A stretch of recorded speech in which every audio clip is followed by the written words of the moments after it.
الحمد لله وكفى وسلام على عباده الذين اصطفى أما بعد. قال النبي الكريم صلى الله عليه وسلم: من أحدث في أمرنا هذا ما ليس منه فهو رد. محترم ناظرین کرام، آپ سب کا ہمارے یوٹیوب چینل دعوت حق میں تہہ دل سے استقبال ہے. السلام علیکم ورحمۃ اللہ وبرکاتہ. ناظرین کرام، حمد و سلام کے بعد احادیث نبویہ میں سے ایک چھوٹی سی حدیث آپ کی خدمت میں پیش کی گئی ہے. اس مناسبت سے آج ہم گفتگو کریں گے انشاءاللہ جمعۃ الوداع کے بارے میں، جو خصوصی طور پر بر صغیر یعنی پاک و ہند اور بنگلہ دیش میں منایا جاتا ہے. جیسا کہ ہم اور آپ جانتے ہیں کہ ایک کام چور اور ناکارہ خادم اپنے ذمہ دار، اپنے رہبر کی باتوں کو نہیں مانتا، اور ان کا ذمہ دار انہیں جو ذمہ داری سونپتا ہے ان ذمہ داریوں کو وہ ادا نہیں کرتا، اور ان ذمہ داریوں کو سر انجام نہیں دیتا. اس کے باوجود بھی اپنے مالک، اپنے ذمہ دار کو وہ خوش رکھنے کے لیے دو سے حربے بھی اپناتا رہتا ہے، اور اپنے مالک کو راضی کرنے کے لیے جب وہ دوسرے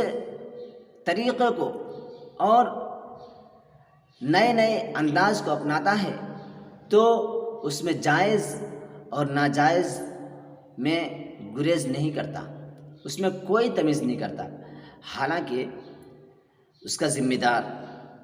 اس بات سے آشنا ہوتا ہے کہ ہمارا خادم اپنی ذمہ داریوں کو ادا نہ کرتے ہوئے ان حربوں کا استعمال کر رہا ہے جنہیں استعمال کرنا اس کے لیے بیکار اور بے سود ہے، اور وہ دراصل ان حربوں کو استعمال کر کے اپنے مالک کے درمیان، اپنے مالک کے پاس ایک بڑا مقام اور شان و شوکت برقرار رکھنا چاہتا ہے، لیکن یہ اس کی ناکام کوشش ہے. ٹھیک اسی طرح کچھ معاملہ مذاہب کے بارے میں بھی ہے، یعنی ہندو، مسلم، سکھ، عیسائی میں عبادات میں غلو کے تعلق سے. یعنی کچھ لوگ ایسے ہیں جو اپنے معبودان غیر حقیقی کی عبادت میں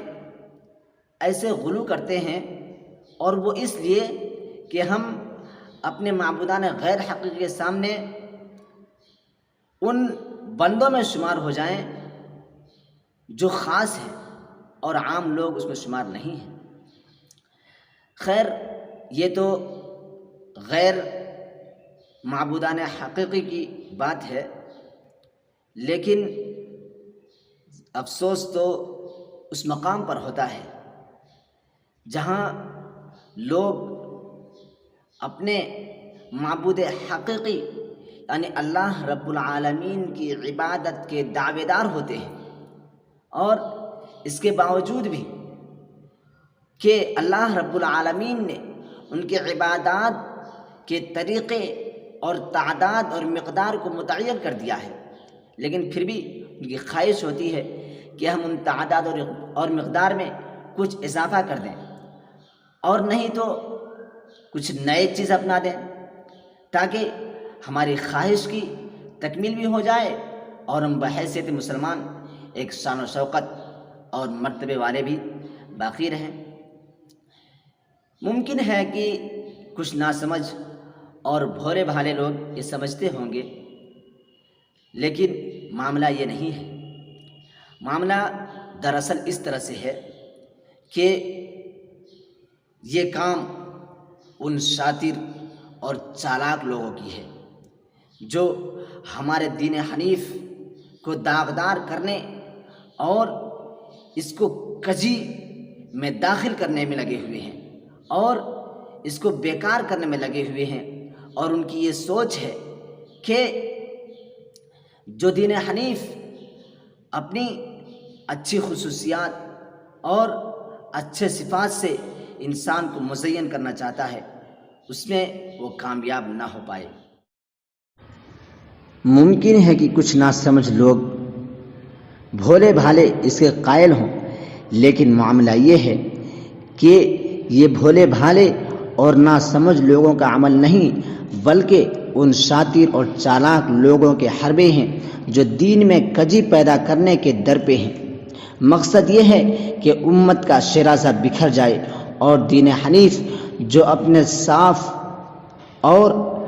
اچھی اوصاف و صفات سے مزین انسانوں کی تکمیل چاہتا ہے وہ نہ ہونے پائے۔ محترم ناظرین کرام، ایسے تمام مواقع پر یاد رکھنا چاہیے کہ دین میں کجی یا بے راہ روی کے نتیجے میں نہ صرف امت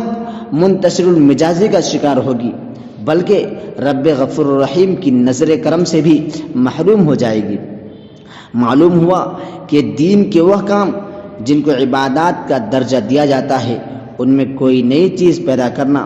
ان میں کمی یا زیادتی کرنا، اس کے فکر اور عقیدے میں تبدیلی لانا کار خیر نہیں بلکہ کار حرام ہے۔ اسی لیے اللہ کے رسول صلی اللہ علیہ وسلم نے ارشاد فرمایا، من احدث فی امرنا ھذا ما لیس منہ فہو رد۔ صحیح بخاری کتاب الصلح حدیث نمبر 2697۔ حضرت عائشہ رضی اللہ عنہ بیان کرتی ہیں کہ رسول اللہ صلی اللہ علیہ وسلم نے ارشاد فرمایا، جس نے ہمارے دین میں از خود کوئی ایسی چیز نکالی جو اس میں نہیں تھی تو وہ رد ہے۔ اور اسی طرح ایک اور مقام پر اللہ کے رسول صلی اللہ علیہ وسلم نے ارشاد فرمایا، فإن خیر الحدیث کتاب اللہ وخیر الہدی ہدی محمد صلی اللہ علیہ وسلم وشر الامور محدثاتها وکل محدثۃ بدعۃ وکل بدعۃ ضلالہ۔ صحیح مسلم کتاب الجمعہ حدیث نمبر 2005۔ بہترین بات اللہ تعالیٰ کی کتاب ہے اور بہترین سیرت محمد صلی اللہ علیہ وسلم کی سیرت ہے، اور سارے کاموں میں بدترین کام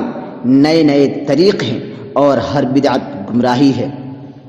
محترم ناظرین کرام، آج امت مسلمہ دین و عبادات کے نام پر جن من گھڑت باتوں اور کاموں میں ملوث ہیں ان میں سے ایک اہم مسئلہ رمضان المبارک کے آخری جمعہ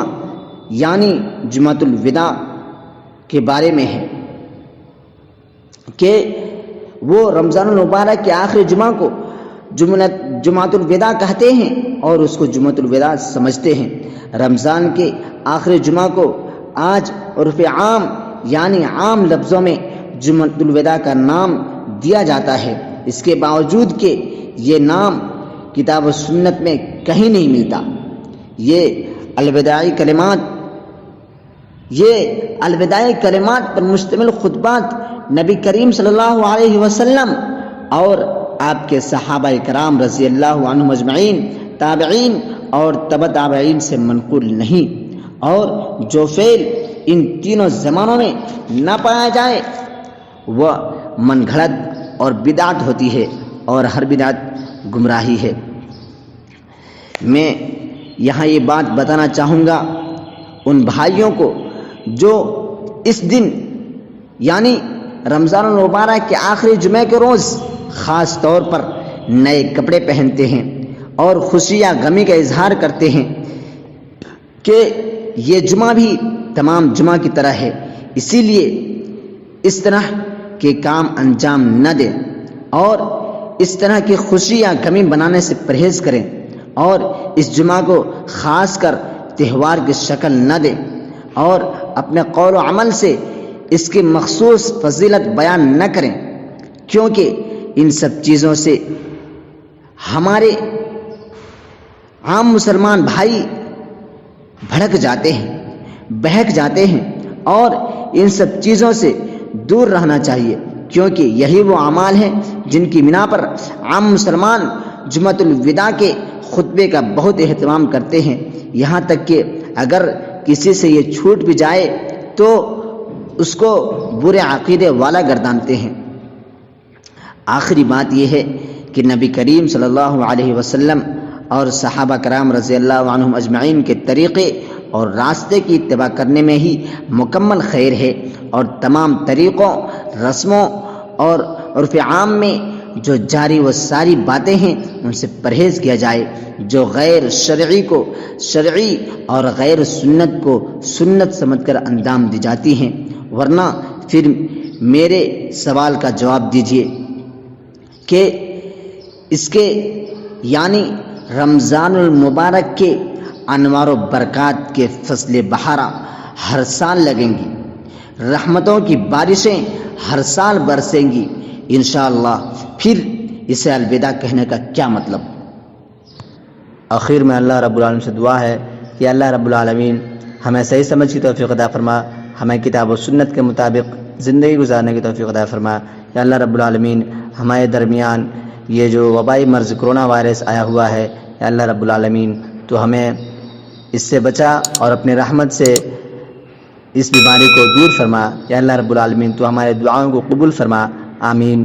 وآخر دعوانا ان الحمد للہ رب العالمین، والسلام علیکم ورحمۃ اللہ وبرکاتہ۔